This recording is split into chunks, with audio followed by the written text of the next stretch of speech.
Excellencies, distinguished guests, ladies and gentlemen. Welcome to the UNESCO Merck Africa Research Summit. As you heard before, we call it UNESCO Mars. And Mars is something we always try to get to. It's very far away, a lot of money spent on it. But the funny thing is, here in Africa, we got Mars.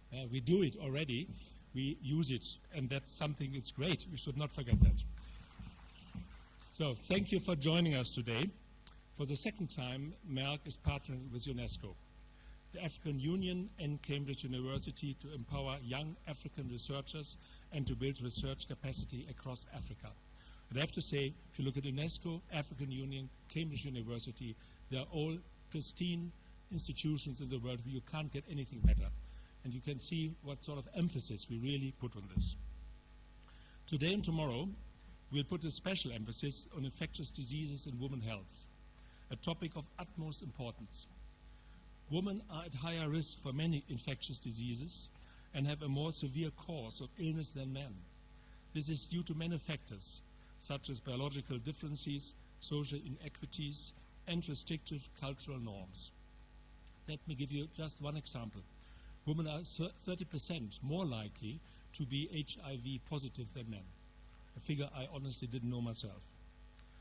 The higher risk of women contracting infectious diseases affects children's health and well-being and consequently harms future generations. Therefore, efforts to recognize and reduce health disparities among women have particular relevance for global health. Medical research can make a significant contribution to achieving this aim, but to effectively further research, we need to unlock the huge potential of women. In science, women are vastly underrepresented, in Africa as well in other regions of the world. UNESCO data shows that worldwide only 30% of all researchers are female. Therefore, one central objective of this conference is to further empower women in research. I will come back to this topic later.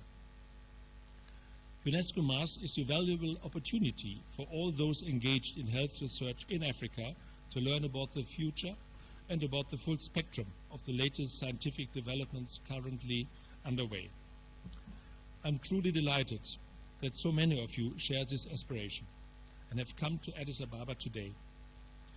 I particularly welcome all experts joining us from the research community, from the healthcare sector, from academia, from governments, from international organizations such as UNESCO and the African Union, and from non-governmental organizations.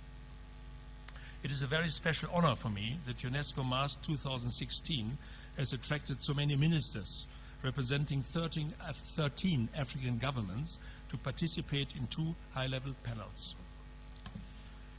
Please allow me to briefly introduce our company to you. Merck is a leading science and technology company with three distinctive business sectors: healthcare, life science, and performance materials. We employ about 50,000 people in 12 African and in total in 66 countries around the world. Research and development play a central role at Merck.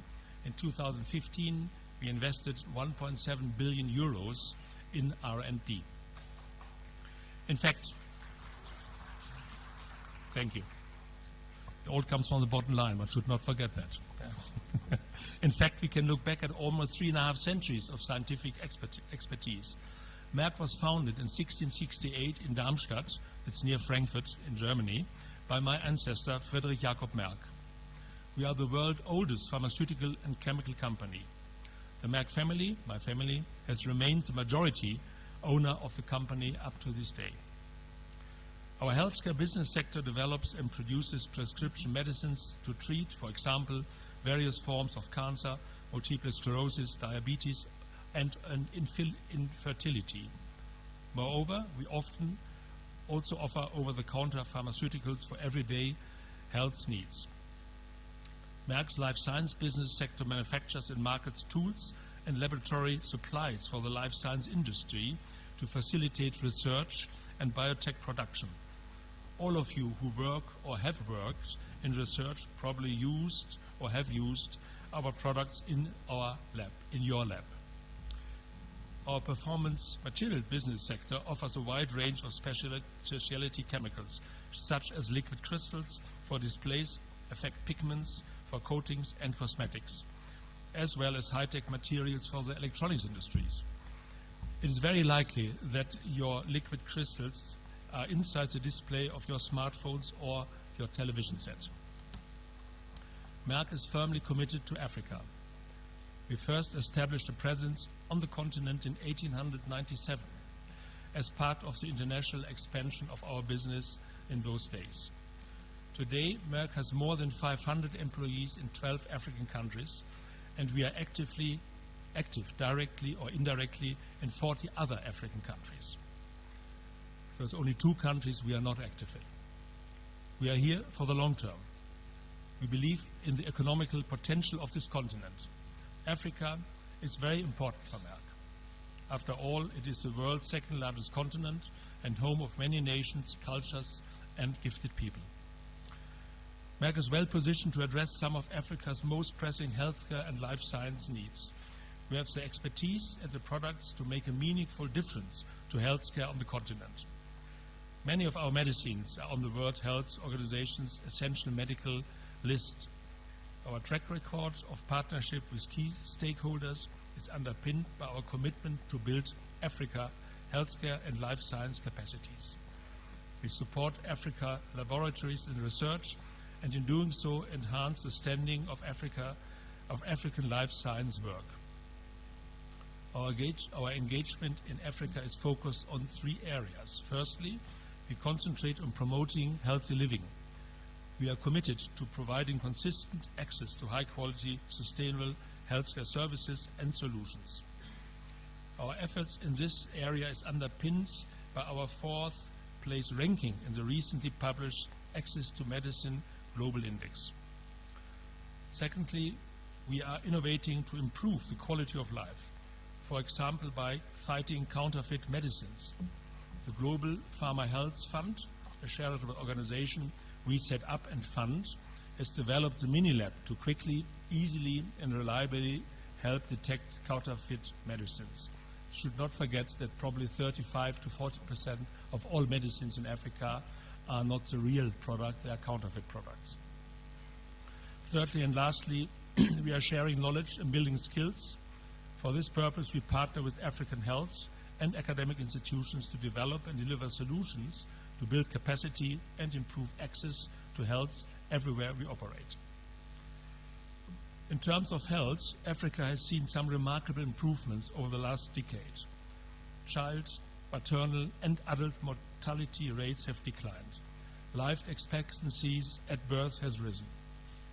However, there is still a very long way to go until Africa catches up with the rest of the world. Diseases such as AIDS, tuberculosis, and malaria still pose a huge problem. At the same time, non-communicable diseases such as cancer, heart disease, and diabetes are on the rise. Yet, the healthcare infrastructure remains fragmented and limited in its capacity. It clearly does not meet the healthcare challenges I just outlined.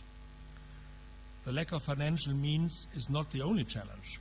Rather, a scarcity of trained healthcare personnel capable to tackle the prevention, diagnosis, and management of communicable and non-communicable diseases at all levels of the healthcare system is the biggest challenge we have to face.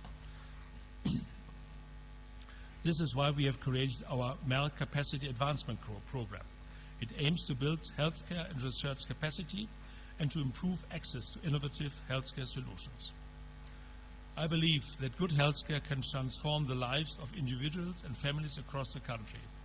It can therefore significantly contribute to economic and social development, because healthcare is a major driver of economic growth and consequently of social progress.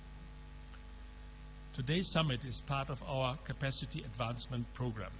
It brings together high-ranking representatives from all sectors. I am already looking forward to interesting discussions with ministers, NGO representatives, and researchers. But most importantly, I look forward to the contributions of the young researchers from all over Africa. UNESCO Merck presents a unique opportunity for the young and talented scientists gathered today. You all can share your research findings. You can network and maybe even advance your career. It's an opportunity. All of you have demonstrated that you are outstandingly qualified. The research abstracts you submitted were all related to this summit theme of infectious diseases and women's health. They are thoroughly screened by a scientific committee, and they all entered then the competition. The 3 winners will be eligible for a number of further awards. They will be announced at the award ceremony tonight. In this respect, let me come back to one central aspect. I already emphasized that empowering women is a key aim of this summit. And therefore, thank you.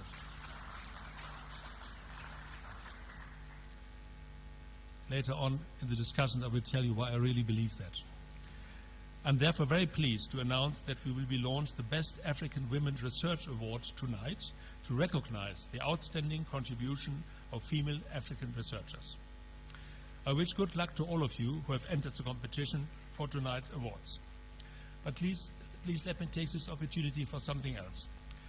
Our Chief Medical Officer, Professor Hildemann, he just came in, is also in the audience. And he asked me whether I could mention that he is desperately seeking an African biomedical expert, a lady to join our medical Merck biological bioadvisory panel in Darmstadt.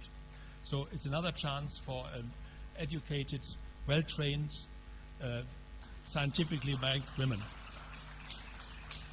So if you know of anybody, or maybe some of you has an interest in it as well, please approach me in one of the breaks. Ladies and gentlemen, the health challenges Africa faces are huge, but they are not insurmountable. Eventually they can be met, but that calls for the commitment, perseverance and willingness to collaborate of all stakeholders involved. Women's health certainly is an important lever to enhance well-being across this continent and thus further economic and social development. Research in the area is therefore crucially important. It can truly make a difference. Actually, we all can make a difference. I wish you all a fantastic summit, good networking, and once again, thank you for joining us today.